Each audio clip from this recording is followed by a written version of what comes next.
Assalamualaikum warahmatullahi wabarakatuh. Kembali lagi bersama Rifaiyah Media dalam seri Winicara. Alhamdulillah pada siang hari ini kami dapat berkunjung ke Museum Pahlawan Nasional Kiai Haji Ahmad Rifai yang bertempat di Desa Kalisalak, Kabupaten Batang. Bersama kami alhamdulillah yaitu beliau Bapak Isrofi Mahfud selaku pimpinan wilayah Rifaiyah Jawa Tengah yang insyaallah nanti akan berbincang-bincang bersama kita mengenai berbagai hal, baik itu sejarah ataupun yang berkaitan dengan Rifaiyah di Desa Kalisalak.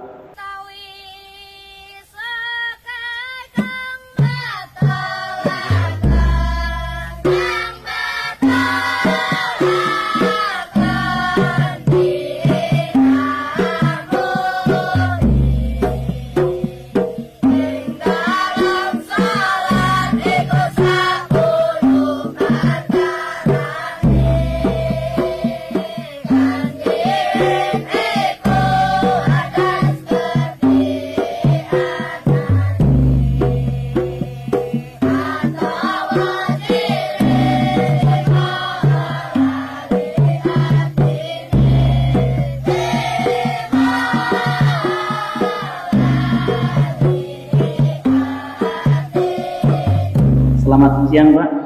Siang, Mas siapa ya? Kenalkan, nama saya Mas Ahmad Saiful.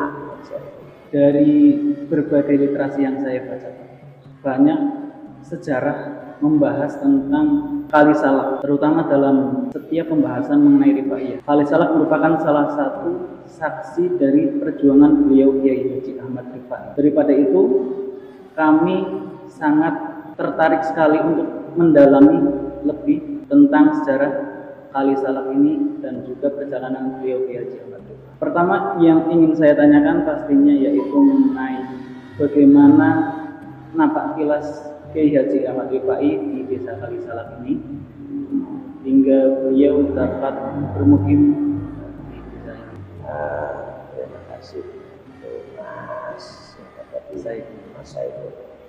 Memang kalau kita bicara Kalisalak, tidak bisa lepas kita harus bicara tentang beliau Syekh Ahmad Rifai.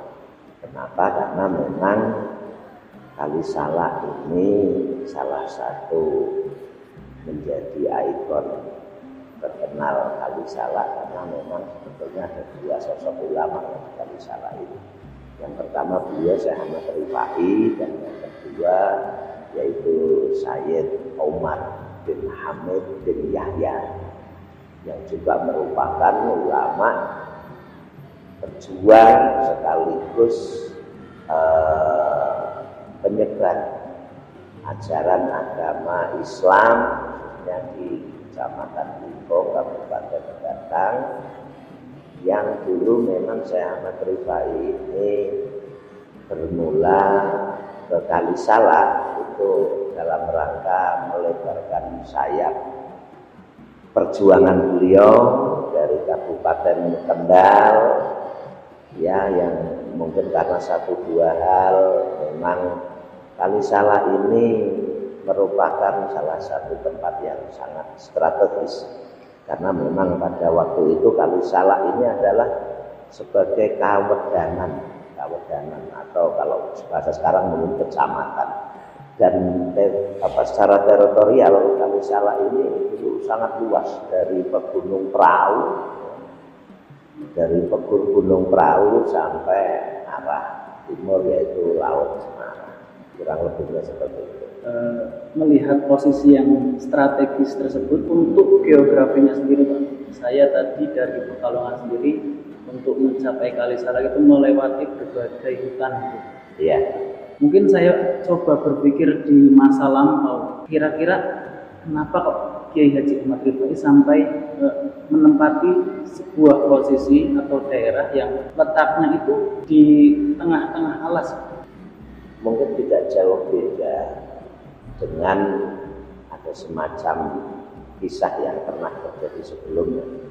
Meskipun memang secara data ini belum bisa dibuktikan ya, yaitu pendahulu beliau, yaitu Raden Bahu Rekso dari keturunan dari Ki Cempaluk Kesesi yang dulu merupakan cikal bakal adanya Kabupaten Batang. Ya. Konon Kalisalak ini dulu namanya Kali Sasak. Ya, Kali Sasak yang kemudian berubah menjadi Kalisalak. Konon di sini dulu pernah ada seorang wanita cantik ya,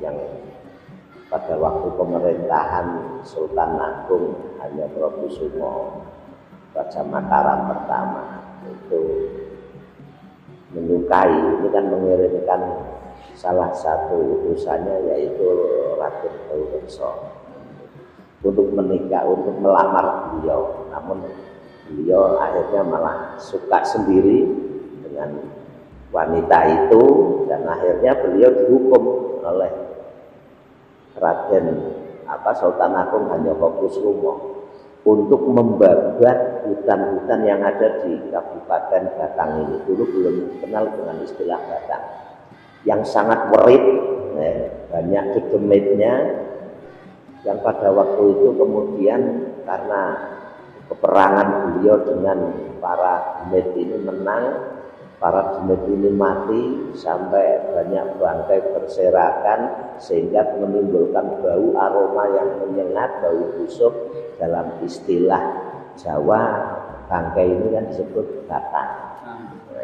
Yang dari situlah kemudian muncul istilah batang. Nah, Syekh Ahmad Rifai sendiri sebetulnya sebagaimana Raden Bahu Rekso yang mendapat hukuman dari Sultan Agung Hanyokrokusumo karena salah ketika diutus untuk melamar seorang wanita cantik untuk beliau, malah dicintai oleh Bahu Rekso sendiri. Demikian pula dengan Syekh Ahmad Rifai. Syekh Ahmad Rifai kita tahu bahwa perjuangan beliau baik melalui majelis taklimnya maupun karya-karya tulisnya ini sangat tidak disukai oleh pemerintahan Hindia Belanda pada waktu itu. Nah, sehingga beliau ini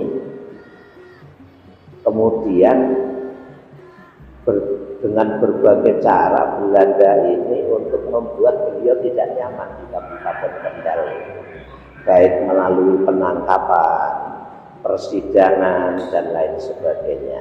Sehingga Syekh Ahmad Rifai ini sebagaimana Rasulullah pada saat itu ketika merasa di Makkah Rasulullah tidak punya pembantu, pembela, kemudian Rasulullah ini menfokuskan sasaran dakwahnya ke Taif, meskipun Rasulullah juga pada waktu itu mendapat perlawanan yang akhirnya hijrah di Madinah.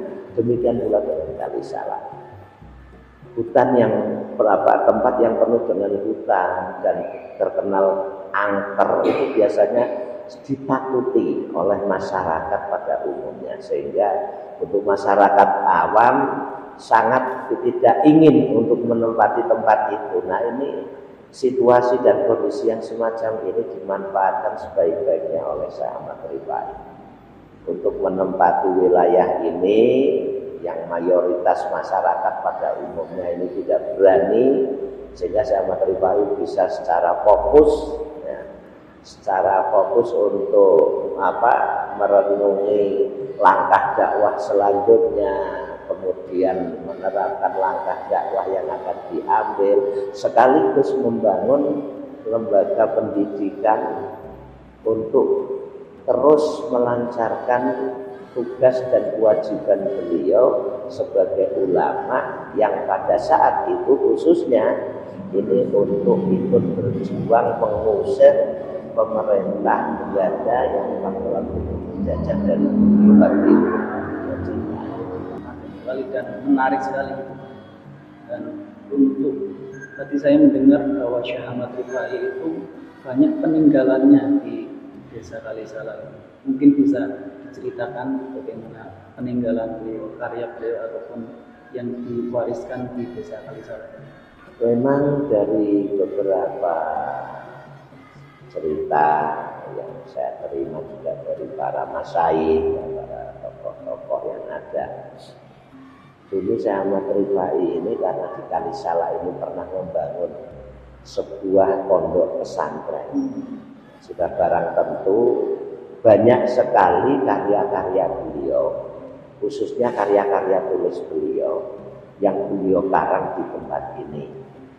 Itu yang pertama. Kemudian yang kedua, Syekh Ahmad Rifai ini juga karena beliau ini dikenal sebagai seorang yang sangat kreatif ya. Beliau ini seorang tukang kayu, dikenal juga sebagai tukang kayu yang andal.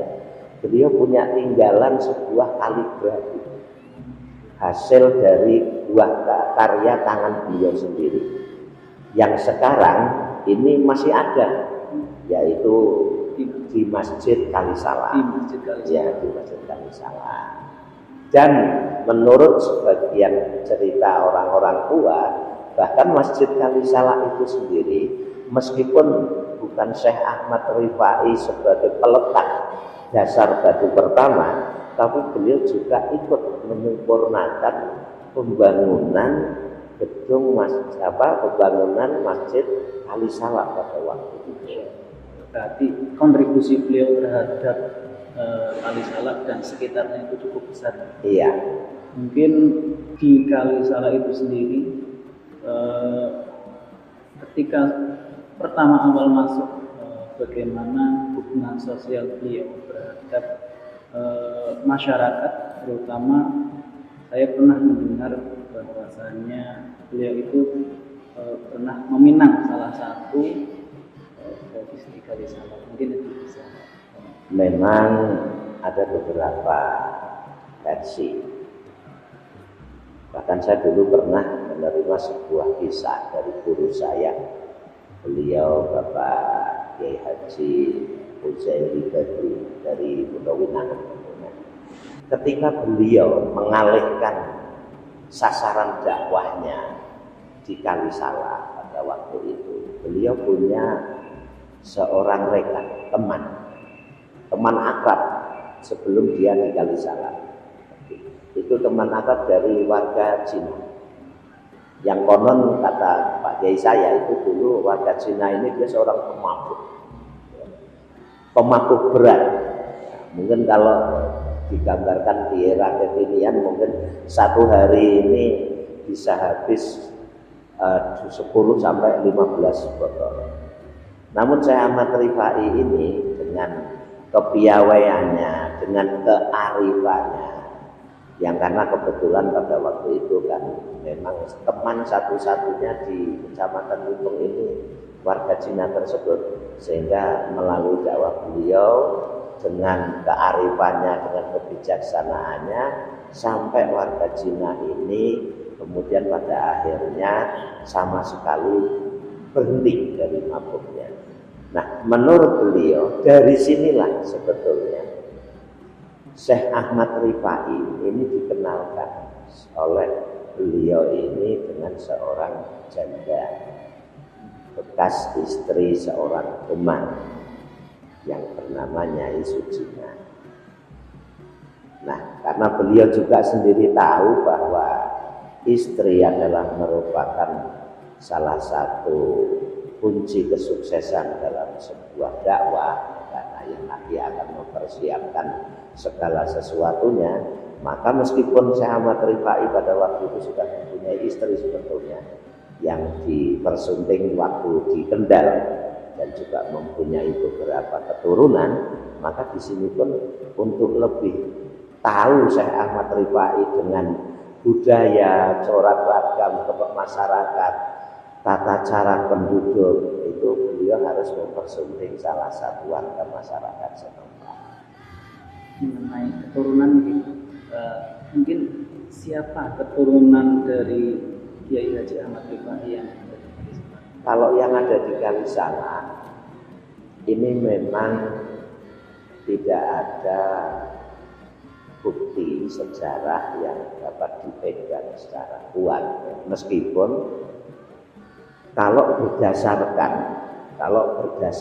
surat terakhir yang ditulis oleh Hadratus Syekh Ahmad Rifai yang dikirimkan kepada salah satu santrinya di Pepel, yaitu Bapak Kiai Haji Hasan Dinojo, itu beliau menyampaikan dalam suratnya bahwa ada keturunannya di Kalisalah dari hasil pernikahan dengan Nyai Sujinah ini seorang anak laki-laki. Namun sekali lagi, karena dalam surat tersebut juga Syekh Ahmad Rifai tidak menuturkan siapa namanya. Kemudian sampai hari ini sendiri secara pribadi saya sendiri kehilangan mata rantai sebetulnya, karena untuk masyarakat yang ada di Kecamatan Limpung khususnya di Kalisalah ini juga ketika saya tanyakan tentang putra beliau dari hasil pernikahan dengan Nyai Sujinah, ini tidak ada yang tahu. Tetapi mengenai putra, sekarang mungkin peninggalan beliau yaitu salah satu pesantren yang tadi sudah disampaikan. Ya. Pastinya ada banyak murid yang ikut serta dalam pengajaran. Iya. Mungkin bisa diceritakan bagaimana sejarah murid-murid Kiai Haji Ahmad Rifai selama di Kalisalah. Memang banyak sekali kalau kita bicara tentang kisah sejarah para murid beliau. Meskipun mungkin tidak bisa saya sebutkan semuanya. Salah satunya misalnya beliau sebagai Haji Iman Tani dari Kabupaten Kebumen. Beliau ini nyantri di Kalisalah, yang kemudian beliau juga mendapat julukan nama dengan nama Iman Tani. Itu karena memang nama aslinya siapa tidak banyak yang tahu. Cuma nama Iman Tani ini memang langsung pemberian dari Syekh Ahmad Rifai. Karena pada waktu itu beliau Imam Kiai Iman Tani ini dulu ketika beliau itu masih sedang mencangkul di sawah, tiba-tiba ada sehelai daun itu jatuh dari sebuah pohon. Ketika daun itu diambil, ternyata ada sebuah tulisan. Tulisan itu yang berbunyi, kalau kamu ingin mengambil sumber mata air yang bersih, maka berjalanlah kamu ke arah utara. Carilah di sana, karena di sana ada sumber mata air yang jernih, yaitu di dusun Kalisalah. Sehingga beliau sebagai Iman Tani ini kemudian bersusah payah datang ke tempat ini. Ternyata bahwa di sini ada salah satu pesantren yang cukup besar, yaitu yang dipimpin oleh beliau Hadratus Syekh Ahmad Rifai. Demikian pula dengan yang dari Kabupaten Kendal, kita kenal sebuah nama, yaitu beliau sebagai Haji Muhammad Tuba. Sehingga Haji Muhammad Tuba itu yang juga beliau ini salah seorang ulama karismatik pada waktu itu di masanya. Ini tertarik dengan beliau Syekh Ahmad Rifai itu karena memang kepiawaiannya beliau dalam menyampaikan Islam, kemudian bagaimana beliau dengan kerasnya untuk membersihkan akidah-akidah umat Islam dari khurafat, tahayul gitu, dari praktek animisme, dinamisme. Inilah yang menjadi salah satu ketertarikan beliau Kiai Haji Muhammad Tuba, dan masih banyak yang lain. Contoh kalau dari Wonosobo itu Simbah Kiai Hadis, ya, menurut salah satu kisahnya itu beliau ketika pesantren di sini, itu beliau dulu sangat alim terhadap ilmu hikmah kanuragan, sehingga pada satu waktu ketika beliau menjadi santrinya Syekh Ahmad Rifai untuk disuruh oleh Syekh Ahmad Rifai karena kebetulan ada genteng yang rusak itu, kemudian beliau diminta untuk segera memperbaikinya. itu sebagai hadis itu meloncat dengan ringannya dari bawah menuju ke atap itu. Nah ternyata hal semacam ini tidak disukai oleh beliau Syekh Ahmad Rifai. Karena pada dasarnya kemuliaan atau karomah itu bukan karena bisa terbang atau karena bisa berjalan di atas air, tapi karomah yang sesungguhnya adalah bagaimana membangun kecintaan terhadap Allah Subhanahu wa Ta'ala.